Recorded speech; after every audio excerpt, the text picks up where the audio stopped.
ஒரு நிமிடம் கூட இந்த வீடியோவை தள்ளிவிடாதீர்கள். ஏனெனில் நாளைக்கு நீங்கள் கோடீஸ்வரராக போகிறீர்கள். அது எப்படி சாத்தியமாகும் என்று நீங்கள் நினைக்கிறீர்களா?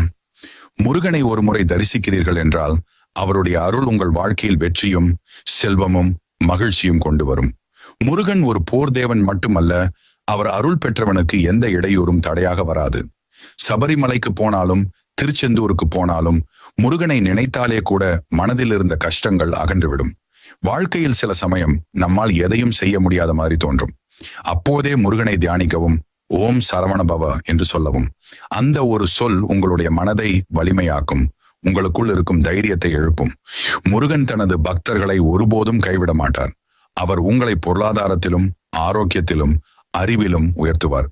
நீங்கள் நினைத்த சிறிய விருப்பங்கள் மட்டுமல்ல, பெரிய கனவுகளையும் முருகன் நிறைவேற்றுவார். நாளை உங்களுக்கு நல்ல வேலை கிடைக்குமா? வியாபாரம் வெற்றி பெறுமா? குடும்ப